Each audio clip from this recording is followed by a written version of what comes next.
Malam itu berjalan seperti episode kompetisi pada umumnya. Lampu panggung stabil, format acara konsisten, tidak ada tanda-tanda kejutan besar. Namun ketika hasil akhir diumumkan, arah cerita langsung berubah. Nama April Cirebon disebut sebagai peserta yang harus menghentikan langkahnya. Respons di studio terlihat tertahan, tidak ada reaksi spontan berlebihan. Namun di luar panggung, situasinya berbeda. Dalam hitungan menit, media sosial mulai bergerak cepat. Unggahan penonton bermunculan, reaksi didominasi keterkejutan. Banyak yang menyebut hasil ini tidak sesuai ekspektasi. Bagi sebagian penonton, April berada di zona aman. Penampilan sebelumnya dianggap stabil, popularitasnya terlihat kuat. Itulah mengapa momen ini menjadi titik awal perdebatan. Bukan hanya soal siapa yang tersingkir, tapi soal bagaimana hasil tersebut bertolak belakang dengan persepsi publik. Dan sejak detik itu, fokus cerita tidak lagi sekadar kompetisi, melainkan respons, reaksi, dan pertanyaan besar di balik hasil tersebut. Posisi April Cirebon dalam kompetisi. April Cirebon bukan peserta tanpa perhatian. Sejak awal kemunculannya, ia membangun basis dukungan yang konsisten. Gaya bernyanyi, latar belakang, dan karakternya diterima baik oleh penonton. Dalam beberapa penampilan, respons publik cenderung positif. Komentar yang muncul menempatkannya sebagai peserta dengan peluang panjang. Di titik inilah persepsi mulai terbentuk. Namun kompetisi televisi tidak berjalan berdasarkan persepsi semata. Ada mekanisme yang berjalan paralel. Ada faktor teknis yang tidak selalu terlihat di layar. Masalah muncul ketika persepsi publik terlalu jauh dari realitas sistem. Saat itu terjadi, setiap hasil yang berbeda akan dianggap janggal. April berada tepat di posisi tersebut. Bukan karena ia tampil buruk, melainkan karena ekspektasi publik sudah terlanjur tinggi. Dan ketika ekspektasi tinggi bertemu hasil yang berlawanan, reaksi keras hampir tidak terhindarkan. Reaksi netizen dan perubahan narasi. Beberapa menit setelah pengumuman, topik ini langsung menjadi pembahasan utama di media sosial. Komentar datang dari berbagai arah. Ada yang mempertanyakan hasil, ada yang mempertanyakan sistem. Ada pula yang mulai menyeret peran juri. Narasi yang muncul bergerak cepat.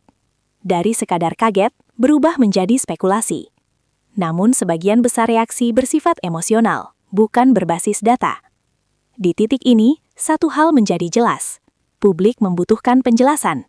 Bukan untuk mengubah hasil, tetapi untuk memahami proses. Dan ketika penjelasan tidak segera datang, ruang kosong itu diisi oleh asumsi.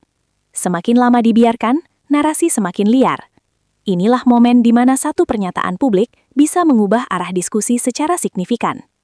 Posisi juri dalam tekanan publik. Dalam kompetisi besar, juri selalu berada di posisi sensitif.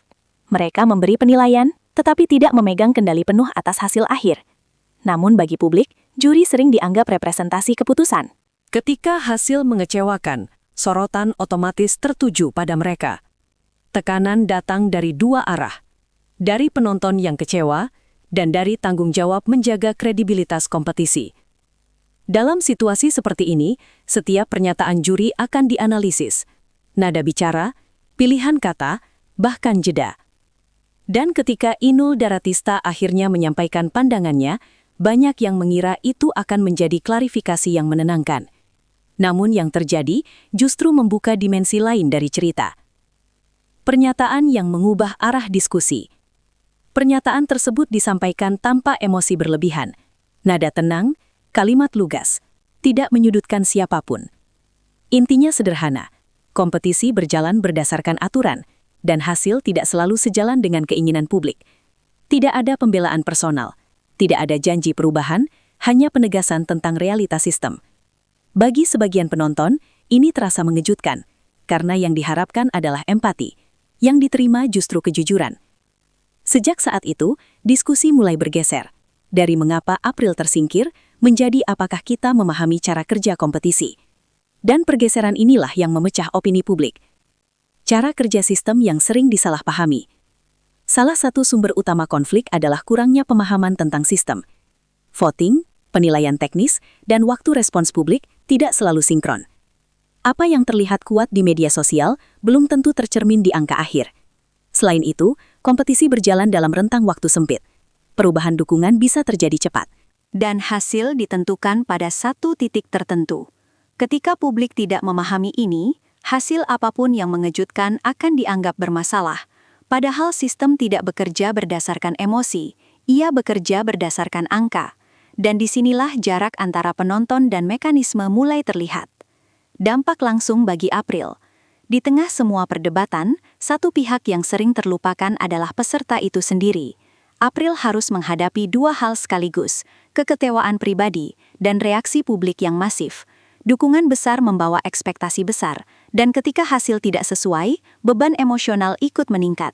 Namun di layar, yang terlihat hanya senyum dan ucapan terima kasih. Bagian di balik itu jarang dibicarakan. Dan di titik ini, cerita bukan lagi soal kompetisi, melainkan soal manusia di dalamnya. Opini publik yang terbelah. Setelah pernyataan tersebut beredar, opini publik tidak lagi satu arah. Sebagian mulai memahami konteks, sebagian lain tetap pada posisi awal. Diskusi berlangsung panjang, namun tanpa kesimpulan mutlak, dan ini menunjukkan satu hal penting, bahwa dalam kompetisi terbuka, tidak semua orang akan puas dengan hasil. Konsekuensi bagi semua pihak. Setiap peristiwa besar meninggalkan dampak, bagi peserta, bagi juri, dan bagi penonton. April mendapatkan pengalaman sekaligus tantangan baru, juri menghadapi evaluasi publik, dan penonton dihadapkan pada realitas sistem. Tidak ada pihak yang sepenuhnya menang, tidak juga sepenuhnya kalah. Yang ada hanyalah konsekuensi dari ekspektasi yang bertemu kenyataan. Pelajaran dari satu momen. Tersingkirnya April Cirebon bukan sekedar hasil kompetisi. Ia menjadi contoh bagaimana persepsi publik bisa berbenturan dengan sistem.